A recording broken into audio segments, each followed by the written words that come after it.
Recebo hoje nos estúdios da TV Com Areal a Júlia Medeiros. Ela é formada e graduada em avaliação psicológica.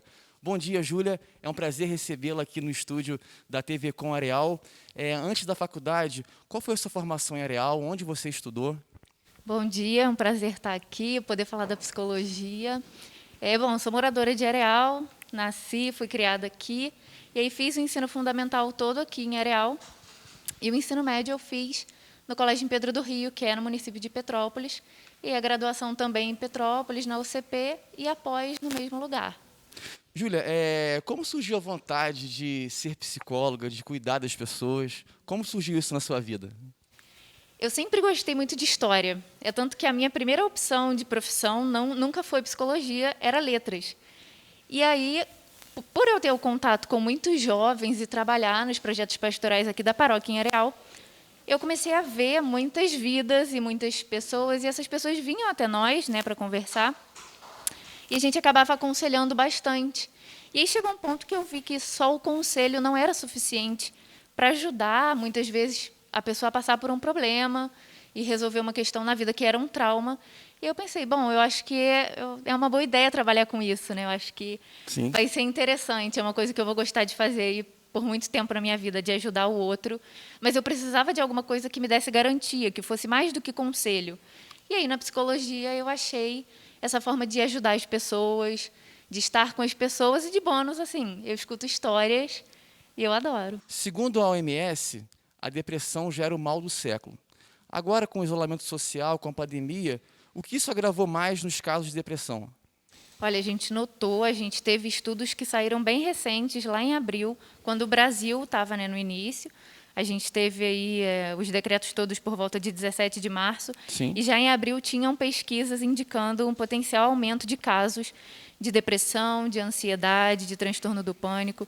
As pessoas que têm algumas condições mais específicas poderiam vir a ter sintomas agravados, e as pessoas que não tinham depressão, que não desenvolveram, poderiam vir a desenvolver por conta de toda a mudança de rotina, toda restrição. Então, assim, isso já foi uma coisa muito sinalizada logo no início. E, com certeza, a gente vê um aumento nos prejuízos psicológicos por conta da pandemia, da incerteza, do isolamento, tudo isso. De um modo geral, o que mais chama a sua atenção, o que mudou mais nas pessoas, no comportamento das pessoas no dia a dia? Olha, acredito que no dia a dia as pessoas tenham ficado muito mais atentas às práticas simples, né, de higiene, de contato. Isso é uma coisa notável, as pessoas de fato ficaram mais atentas a isso, mas ao mesmo tempo houve um aumento assim da insegurança, do medo, e isso pode ter repercutido até para coisas bem severas, por exemplo, as pessoas que já tinham uma certa dificuldade de sair de casa, não saíam de jeito nenhum por conta disso, né? Ainda que tivesse sido a recomendação, a gente precisou em algum momento sair para fazer o necessário. Sim. Muitas pessoas não conseguiram sair, muitas pessoas tiveram sintomas de pânico agravados por isso, né? Por conta de todo essa incerteza que gerou no meio. E, de fato, o medo e a ansiedade foram coisas que cresceram muito, assim. Júlia, quais são os principais sintomas da depressão? A depressão é um transtorno de humor, então, assim, de princípio, o mais característico é um humor entristecido, uma energia baixa, um sentimento de fragilidade, né? Que a pessoa sente mesmo, uma tristeza prolongada. E aí a gente tem os acréscimos, que começa a ter prejuízo para fazer atividades simples, a pessoa perde o interesse, perde o prazer em realização de atividades que ela já costumava realizar. Então, uma pessoa que gostava muito de ver filmes, de fazer algum tipo de atividade física, por exemplo, ela perde completamente o interesse nisso, ou o interesse vai diminuindo gradativamente até a pessoa não fazer mais isso. E aí, assim, esses dois sintomas são os mais característicos, mas tem uma série de outros sintomas que a gente observa para fechar um diagnóstico de depressão. Estima-se que no mundo existem mais de 300 mil casos de depressão. Como a depressão age na pessoa? A depressão ela é um problema, né? É uma das causas de incapacitação, uma das maiores causas de incapacitação, de afastamento do trabalho das pessoas, porque a pessoa vai perdendo o ânimo, a pessoa vai perdendo a energia, e aí ela começa a não conseguir render no trabalho, ela começa a não conseguir ir trabalhar, ou o relacionamento com familiares fica comprometido, e diversos outros problemas aí que vão se agravando, né? Existe um tabu, né? Criaram um tabu que medicamento e médico é coisa de maluco, né? Psiquiatra Sim. é coisa de maluco Sim. e psicólogo é coisa de quem não quem tem tempo. Como você avalia isso? Essa é uma pergunta curiosa, porque o que acontece? A história da loucura no mundo é muito particular, né? O diferente assusta, logo as pessoas evitam o que é diferente. E aí, quando surge uma pessoa com certas características de doença psicológica, doença psiquiátrica, existe essa coisa de afastar, né? Até entender. E muito no passado, as pessoas eram excluídas da sociedade mesmo. Elas eram retiradas do convívio social e postas em manicômios. E, assim, a imagem dessas pessoas não permanecia, elas não ficavam na sociedade, né? Elas eram excluídas, elas não podiam ter contato. O tratamento, que eles falavam que era tratamento, né? Era, assim, precário. E aí, com o passar do tempo, houve a reforma psiquiátrica, os movimentos de reforma para que essas pessoas com problemas psicológicos fossem tratadas de forma adequada e reinseridas na sociedade. E aí isso foi mudando um pouco. Mas essa coisa de achar que psiquiatra, que psicólogo é médico para maluco, isso vem muito desse preconceito por conta da forma como essas pessoas eram tratadas antigamente. Sim. E é uma luta constante, né? Porque, por não ser, muitas vezes, doenças visíveis, né, a gente acaba desmerecendo as pessoas que sofrem com depressão, com ansiedade, com síndrome do pânico. Crianças e adolescentes sofrem muito com isso, porque existe uma taxa altíssima de depressão infantil e de depressão nos adolescentes, e muitas vezes eles são negligenciados e desconsiderados porque existe esse entendimento de que pode ser uma frescura, você não faz isso porque você não quer, mas não é bem assim que acontece. Então, esse preconceito existe desde muito tempo e a gente trabalha para melhorar, né? Acredito que os psiquiatras sofram um pouco mais do que os psicólogos, Sim. porque, bom, todo mundo sabe que se você vai ao psicólogo, você vai conversar. E aí a pessoa, quando vai ao psiquiatra, tem aquela ideia de que vai ter que tomar um remédio, e ninguém quer ser medicado. E aí existe um tabu muito grande em volta do medicamento psiquiátrico também, né? E aí isso é uma questão que eles lutam constantemente. Por falar em medicamento, atividade física é um ótimo remédio, né, Júlia? É uma ótima forma de tratamento, né? Eu sempre falo e sempre busco orientar no seguinte: você procura um atendimento para um problema psicológico, o ideal é que você faça terapia. Se for o caso, a gente encaminha para um psiquiatra, ou se por acaso você chega num psiquiatra primeiro e ele observar a necessidade, ele vai te encaminhar para um psicólogo. Mas em todas essas duas áreas, nessas duas áreas, né, é consenso de que a atividade física é extremamente importante para auxiliar o tratamento, para regular neurotransmissores, para regular a parte química do indivíduo, além de gerar sensação de bem-estar, de prazer. Por isso que a atividade física é recomendada como parte do tratamento para as doenças psicológicas. Daqui a pouco a gente volta com a Júlia Medeiros. Vamos falar sobre ansiedade também, que é um outro grande mal que afeta a humanidade.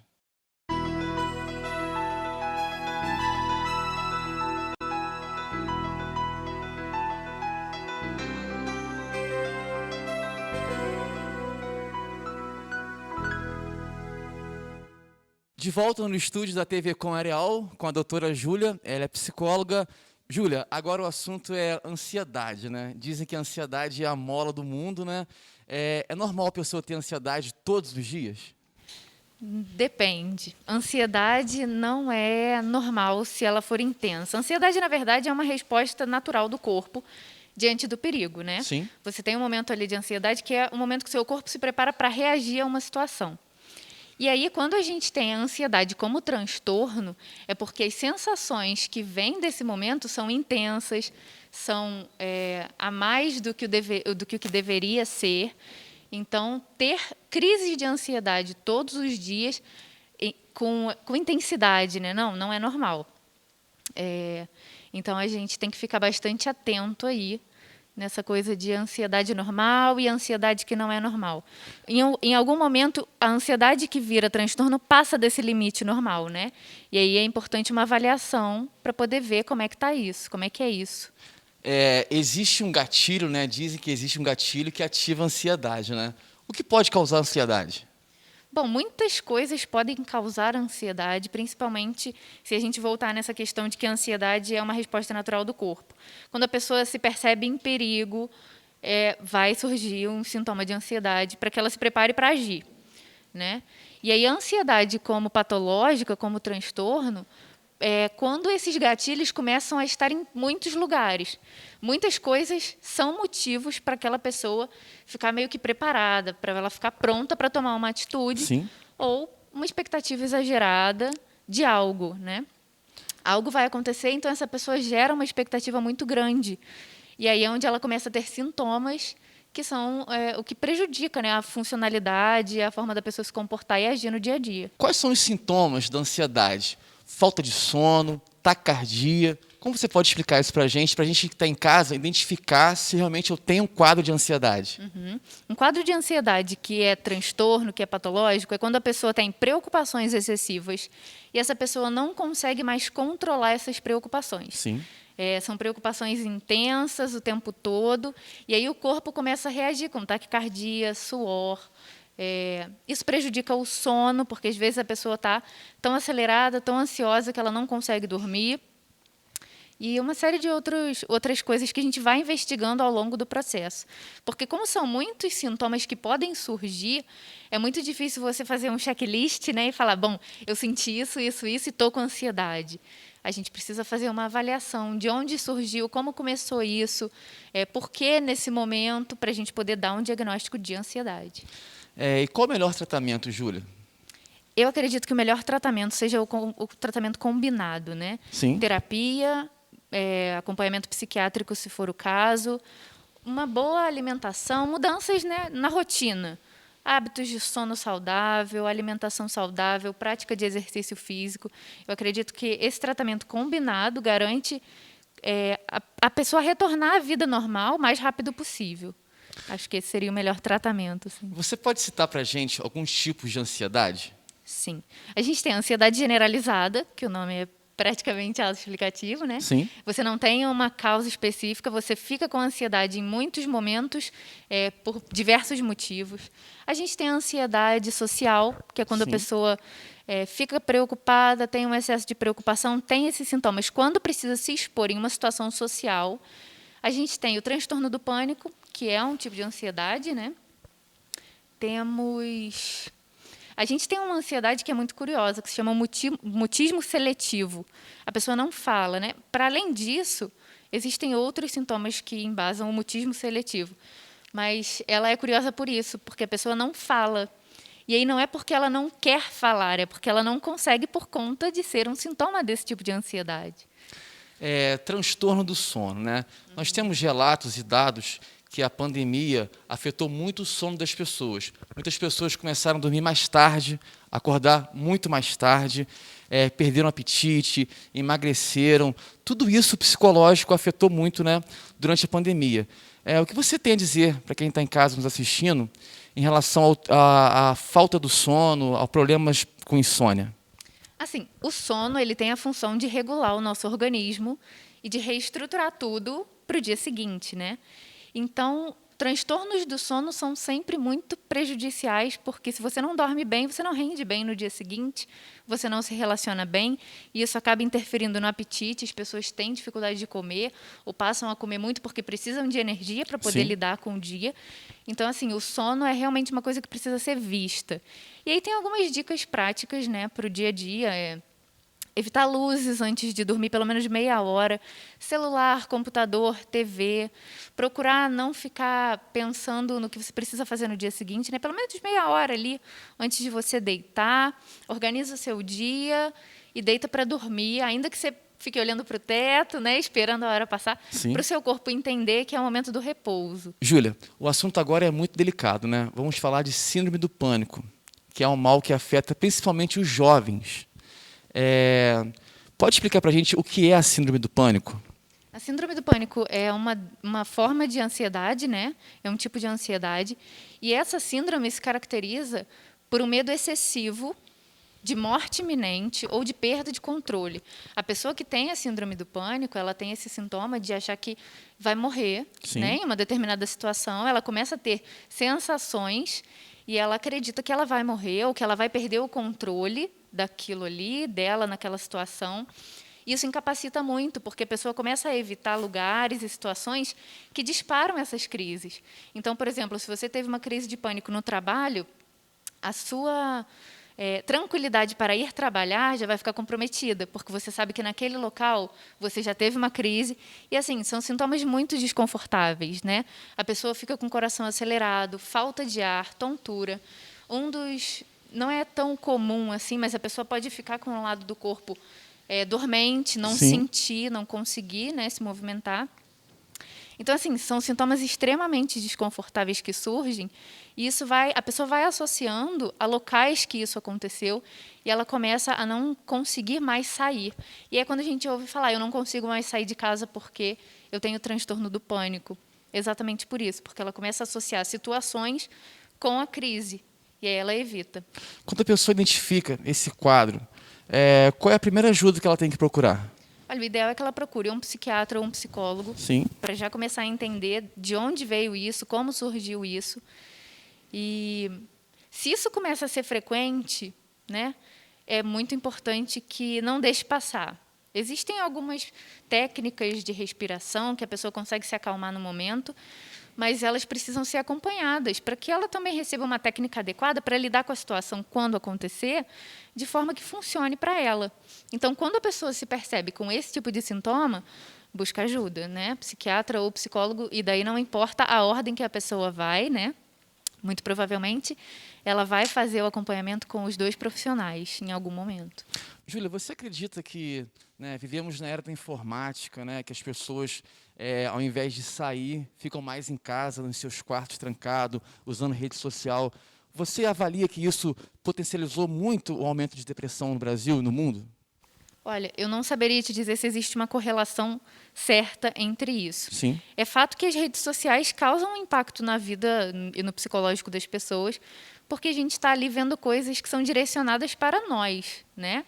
A gente tem aí o que eles falam dos algoritmos e que selecionam o que a gente vê.